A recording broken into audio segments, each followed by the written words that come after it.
Retired BSNL ജീവനക്കാരനെ കൊലപ്പെടുത്തി അക്കൗണ്ടിലുള്ള ലക്ഷങ്ങൾ തട്ടിയെടുക്കാൻ മിനി മുത്തൂറ്റ് ബാങ്കിന്റെ ശാഖാ മാനേജറുടെ ശ്രമം പാളിയത്. മകൾ ബാങ്കിലെത്തി ബാലൻസ് പരിശോധിച്ചതോടെ കൃത്യമായ ആസൂത്രണത്തോടെയാണ് കൊല്ലത്തെ ബാങ്ക് മാനേജരായ സരിത കൊട്ടേഷൻ പദ്ധതികൾ ആസൂത്രണം ചെയ്തതും നടപ്പിലാക്കിയതും.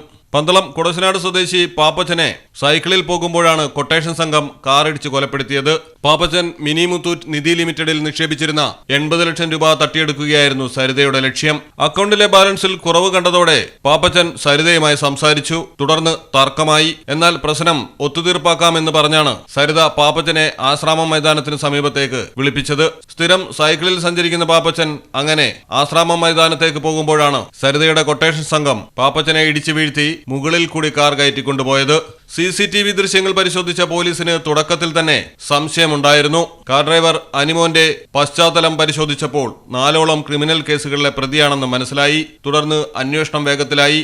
മകൾ പിതാവിന്റെ ബാങ്ക് ബാലൻസ് അന്വേഷിച്ചെത്തിയപ്പോൾ സരിത പറഞ്ഞത് നോമിനി ഇല്ലാത്തതിനാൽ പണം നൽകാനാകില്ല എന്നാണ്. ഒപ്പം ഡിപ്പോസിറ്റിൽ നിന്ന് 40 ലക്ഷം രൂപ പാപ്പച്ചൻ ലോണായി എടുത്തിട്ടുണ്ടെന്നും പറഞ്ഞു. തുടർന്ന് മകൾ പാപ്പച്ചന്റെ സുഹൃത്തുക്കളടക്കം പലരോടും പാപ്പച്ചൻ പണം നൽകിയിട്ടുണ്ടോ എന്ന് അന്വേഷിച്ചു. ആർക്കും പണം നൽകിയില്ല എന്ന് വ്യക്തമായി. ഇതോടെ കമ്മീഷണർക്കും പരാതി നൽകി. പിന്നീട് എല്ലാം വേഗത്തിലായിരുന്നു.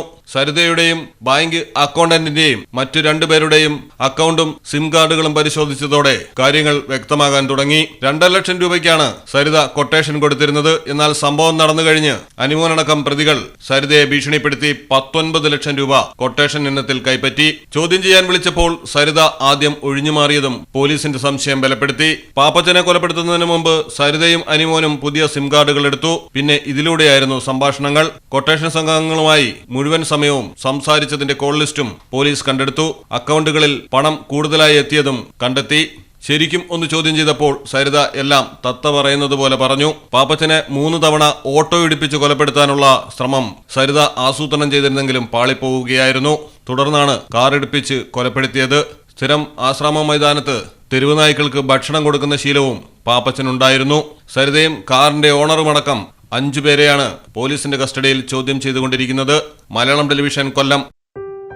മലപ്പുറം ജില്ലയിലെ ഓത്തറൈസ്ഡ് പ്ലാറ്റിനം ഡീലറായ മിത്ര ഡയമണ്ട്സിൽ നിന്ന് സ്വന്തമാക്കൂ ഏറ്റവും പുതിയ ഡിസൈനിലുള്ള പ്ലാറ്റിനം ആഭരണങ്ങൾ. പ്ലാറ്റിനം ഗിൽഡ് ഇന്റർനാഷണൽ സർട്ടിഫിക്കറ്റ് ഉള്ള പ്ലാറ്റിനം ആഭരണങ്ങൾ മാത്രമാണ് മിത്ര നിങ്ങൾക്കായി ഒരുക്കിയിരിക്കുന്നത്. അതിശയകരമായ മറ്റൊരു കാര്യം എന്താണെന്ന് വെച്ചാൽ ഇന്നത്തെ സ്വർണ്ണവിലയ്ക്ക് തുല്യമായ തുക മുടക്കിയാൽ പണിക്കൂലിയും GSTയും ഉൾപ്പെടെ നമുക്ക് പ്ലാറ്റിനം പർച്ചേസ് ചെയ്യാം. ഇപ്പോൾ മിത്ര ഡയമണ്ട്സിൽ നിന്നും പ്ലാറ്റിനം കപ്പിൾ റിങ്ങുകൾ സ്വന്തമാക്കൂ. ഓർഡർ ചെയ്ത് വെറും 3 ദിവസങ്ങൾക്കുള്ളിൽ. മിത്ര ഡയമണ്ട്സ്, മാറുന്ന കാലത്തിന്റെ ആഭരണ സങ്കല്പങ്ങൾക്കൊപ്പം. മിത്ര ഡയമണ്ട്സ്, താഴെപ്പാലം, തിരൂർ.